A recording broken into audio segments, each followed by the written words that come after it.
ओम शांति। आज 1 अक्टूबर 2025 प्रातः मुरली बाप दादा मधुबन। बाबा कहते हैं, मीठे बच्चे, रोज़ रात को अपना पोता मेल निकालो, डायरी रखो तो डर रहेगा कि कहीं घाटा न पड़ जाए। प्रश्न, कल्प पहले वाले भाग्यशाली बच्चों को बाप की कौन सी बात फौरन टच होगी? उत्तर, बाबा रोज़ रोज़ जो बच्चों को याद की युक्तियाँ बतलाते हैं वह भाग्यशाली बच्चों को ही टच होती रहेंगी। वह उन्हें फौरन अमल में लाएंगे। बाबा कहते, बच्चे कुछ टाइम एकांत में बगीचे में जाकर बैठो, बाबा से मीठी मीठी बातें करो, अपना चार्ट रखो तो उन्नति होती रहेगी। ओम शांति। मिलिट्री को पहले पहले सावधान किया जाता है। Attention please. बाप भी बच्चों को कहते हैं, अपने को आत्मा निश्चय कर बाप को याद करते रहते हो। बच्चों को समझाया है, यह ज्ञान बाप इस समय ही दे सकते हैं, बाप ही पढ़ाते हैं। भगवानुवास है ना। मूल बात हो जाती यह कि भगवान कौन है, कौन पढ़ाते हैं, यह बात पहले समझने और निश्चय करने की होती है। फिर अतीन्द्रिय सुख में भी रहना है। आत्मा को बहुत खुशी होनी चाहिए, हमको बेहद का बाप मिला है। बाप एक ही बार आकर मिलते हैं वर्षा देने। किसका वर्षा? विश्व की बादशाही का वर्षा देते हैं। 5000 वर्ष पहले मिसल। यह तो पक्का निश्चय है, बाप आया हुआ है। फिर से सहज राजयोग सिखलाते हैं, सिखलाना पड़ता है। बच्चे को कोई सिखलाया नहीं जाता है, आप ही मुख से मम्मा बाबा निकलता रहेगा, क्योंकि अक्सर तो सुनते हैं ना, ये है रूहानी बाप। आत्मा को आंतरिक गुप्त नशा रहता है, आत्मा को ही पढ़ना है।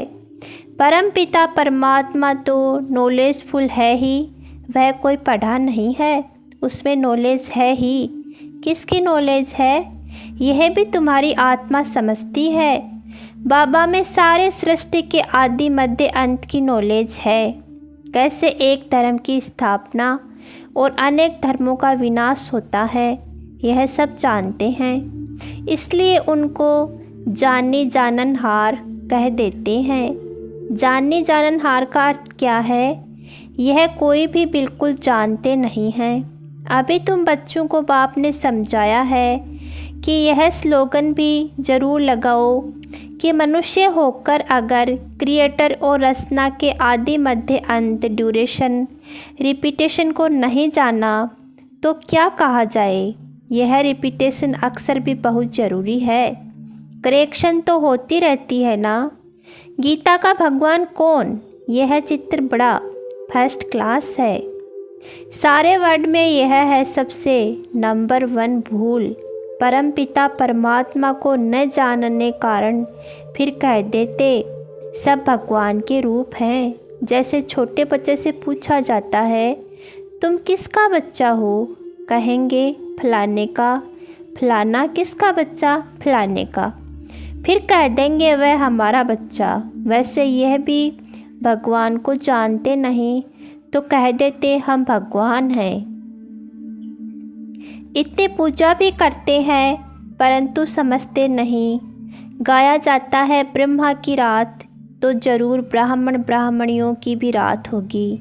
यह सब धारण करने की बातें हैं। यह धारण उनको होगी जो योग में रहते हैं।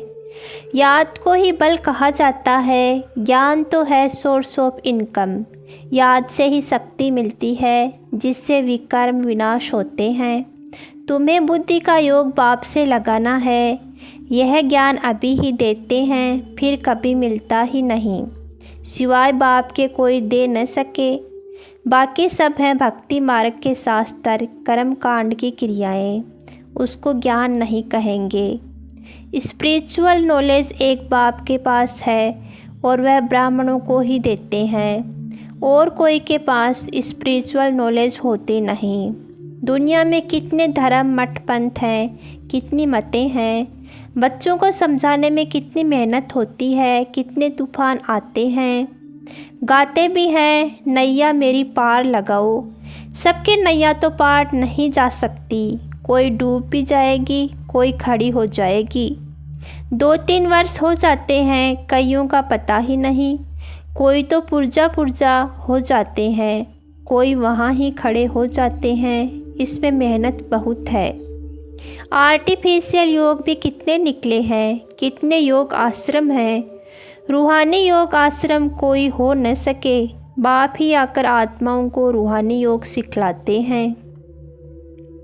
बाबा कहते हैं यह तो बहुत सहज योग है, इन जैसा सहज कुछ भी नहीं।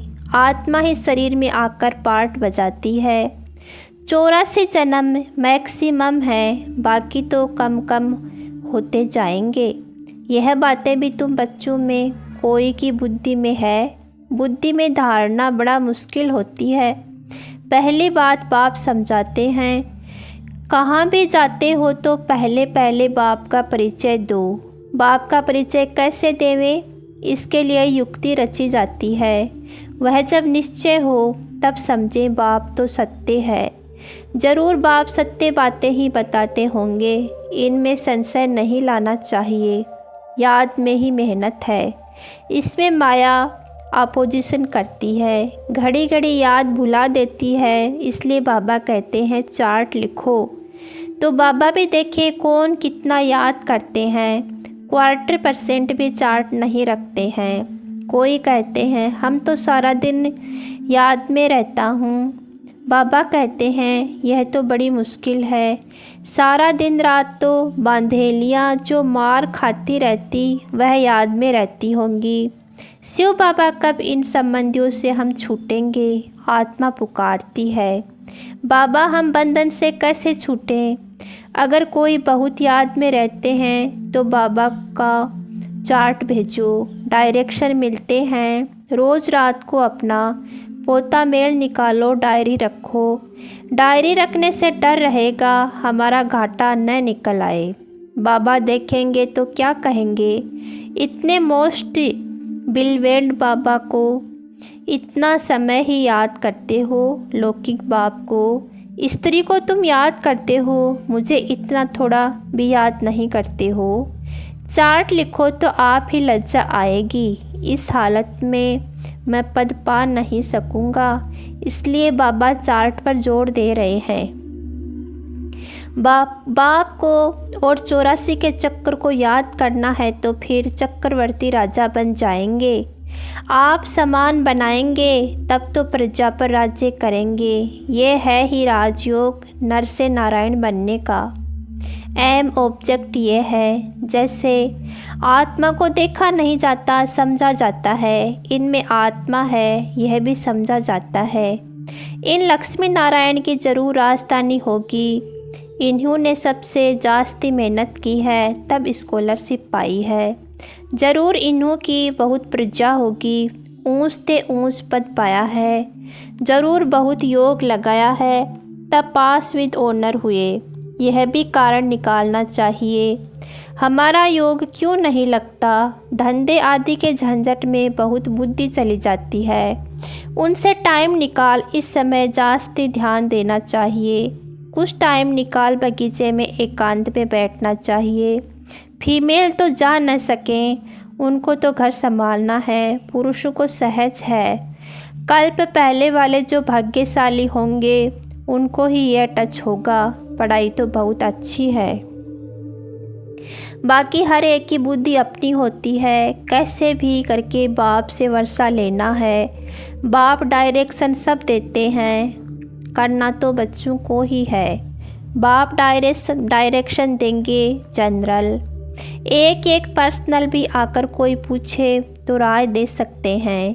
तीर्थों पर, बड़े बड़े पहाड़ों पर जाते हैं तो पंडे लोग सावधान करते रहते हैं, बड़ी मुश्किलात से जाते हैं। तुम बच्चों को तो बाप बहुत ही सहज युक्ति बताते हैं। बाप को याद करना है, शरीर का भान खत्म करना है। बाप कहते हैं मुझे याद करो। बाप आकर नॉलेज दे चले जाते हैं। आत्मा जैसा तीखा रॉकेट और कोई हो नहीं सकता। वो लोग मून आदि तरफ जाने में कितना टाइम वेस्ट करते हैं, यह भी ड्रामा में नूंद है। यह साइंस का हुनर भी विनाश में मदद करता है। वह है साइंस, तुम्हारी है साइलेंस। अपने को आत्मा समझ बाप को याद करना, यह है डेड साइलेंस। माँ आत्मा शरीर से अलग हूँ, यह शरीर पुरानी जूती है। सर्प कछुए के मिसाल भी तुम्हारे लिए हैं। तुम ही कीड़े जैसे मनुष्यों को भूं भूं कर मनुष्य से देवता बनाती हो। विषय सागर से क्षीर सागर में ले जाना तुम्हारा काम है। सन्यासियों को यह यज्ञ तप आदि कुछ भी करना नहीं है। भक्ति और ज्ञान ही है गृहस्थियों के लिए। उन्हीं को तो सतयुग में आना ही नहीं है। वह क्या जाने इन बातों से। यह भी ड्रामा में नूंद है इस निवर्ती मार्ग वालों की, जिन्होंने पूरे 84 जन्म लिए हैं। वही ड्रामा अनुसार आते रहेंगे, इसमें भी नंबरवार निकलते रहेंगे। माया बड़ी प्रबल है, आंखें बड़ी क्रिमिनल है। ज्ञान का तीसरा नेत्र मिलने से आंखें सिविल बनती हैं, फिर आधा कल्प कभी क्रिमिनल नहीं बनेंगी। ये हैं बड़ी धोखेबाज। तुम जितना बाप को याद करोगे उतना कर्मेंद्रियाँ शीतल होंगी। फिर 21 जन्म कर्मेंद्रियों को चंचलता में आना नहीं है। वहाँ कर्मेंद्रियों में चंचलता होती नहीं। सब कर्मेंद्रियाँ शांत सतोगुणी रहती हैं। देह अभिमान के बाद ही सब शैतानी आती है। बाप तुमको देही अभिमानी बनाते हैं। आधा कल्प के लिए तुमको वर्षा मिल जाता है। जितनी जो मेहनत करते हैं उतना ऊंच पद पाएंगे। मेहनत करनी है देही अभिमानी बनने की। फिर कर्मेंद्रियाँ धोखा नहीं देंगी। अंत तक युद्ध चलती रहेगी। जब कर्मातीत अवस्था को पाएंगे तब वह लड़ाई भी शुरू होगी। दिन प्रतिदिन आवाज़ होता जाएगा, मौत से डरेंगे। बाप कहते हैं यह ज्ञान सबके लिए है, सिर्फ बाप का परिचय देना है। हम आत्माएं सब भाई भाई हैं, सब एक बाप को याद करते हैं। गॉड फादर कहते हैं करके कोई नेचर को मानने वाले होते हैं, परंतु गॉड तो है ना। उनको याद करते हैं मुक्ति, जीवन मुक्ति के लिए। मोक्ष तो है नहीं। वर्ल्ड की हिस्ट्री ज्योग्राफी को रिपीट करना है। बुद्धि भी कहती है जब सतयुग था तो एक ही भारत था। मनुष्य तो कुछ भी नहीं जानते। इन लक्ष्मी नारायण का राज्य था ना। लाखों वर्ष की बात हो न सके, लाखों वर्ष होते तो कितनी ढेर संख्या हो जाती। बाप कहते हैं अब कलयुग पूरा हो, सतयुग की स्थापना हो रही है। वह समझते हैं कलयुग तो अर्जुन बच्चा है, इतने 1000 वर्ष की आयु है। तुम बच्चे जानते हो यह कल्प है ही 5000 वर्ष का। भारत में ही यह स्थापना हो रही है। भारत ही अब स्वर्ग बन रहा है। अभी हम श्रीमत पर यह राज्य स्थापन कर रहे हैं। अब बाप कहते हैं माँ में कम याद करो, पहला पहला शब्द ही यह दो। जब तक बाप का निश्चय नहीं होगा तब तक प्रश्न पूछते रहेंगे।